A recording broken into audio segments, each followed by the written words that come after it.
कुठल्याही क्षणी अमृता इकडे येईल. येऊ दे ना, माझी बायकोच आहे आणि तुझी मुलगीच आहे. ती इकडे आली ना तर काही फरक पडणार नाही. का वागतोयस तू असा? कारण तुला माहिती आहे की का बोलवलंस मला इथे भेटायला?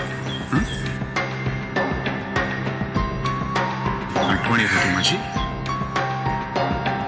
आयन बास. ठीक आहे, पैसे आहेत, ठेवून दे तुझ्याकडे. अरे बाबा दादा, मला पैसे नको आहेत. पैशाची गरज नाही मला, तुझ्या आशीर्वादांची गरज आहे. फक्त तुझे आशीर्वाद पाहिजेत. या जगामध्ये पुन्हा एकदा मला स्वतःला सिद्ध करून दाखवायचंय.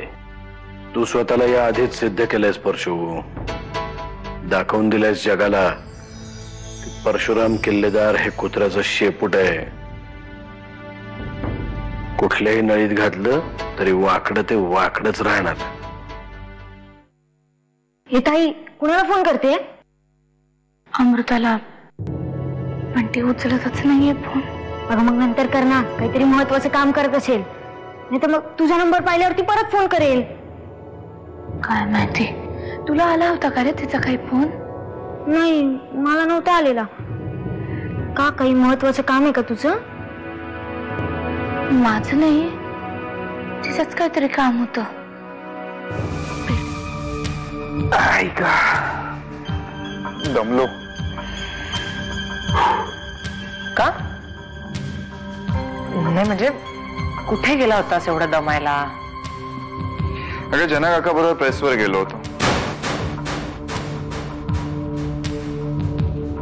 प्रेसवर कशाला? अलीकडे काम खूप वाढलंय ना. म्हटलं मम्मा एकटी कुठे कुठे पुरणार ना. काही जबाबदाऱ्या आपणही घ्याव्यात. गुड, चांगली गोष्ट आहे.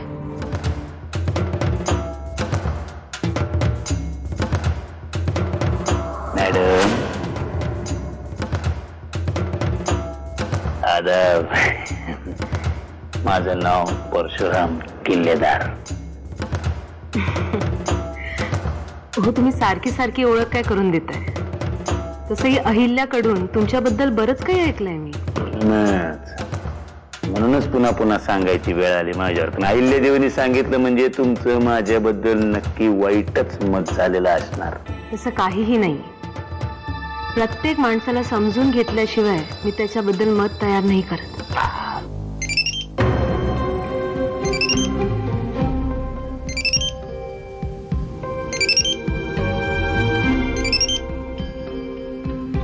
अमृता, अगं काय, मी तुला किती वेळा फोन करतेय.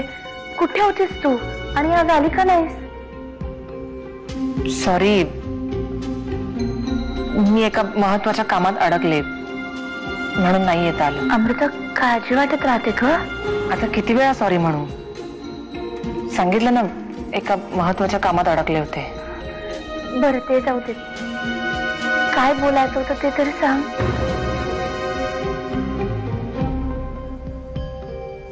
नाही, आत्ता नको. वेळ आली की बोलेनच मी.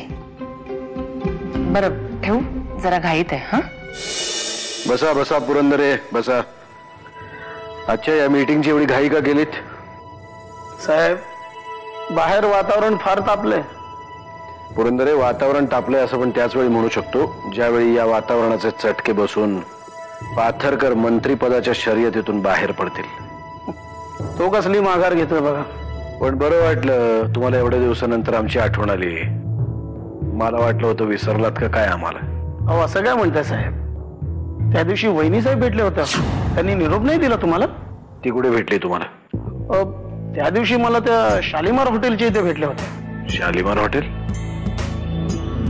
तिथे काय करत होती? मी विचारलं त्यांना, पण त्यांचं काहीतरी काम होतं असं म्हणाले. तिचं काम? मी म्हणालो त्यांना की मी तुम्हाला सोडू का, तर त्या नाही म्हणाल्या. ठीक आहे, या तुम्ही पुरंदरे, लवकरच भेटू आपण. ठीक आहे साहेब, नमस्कार.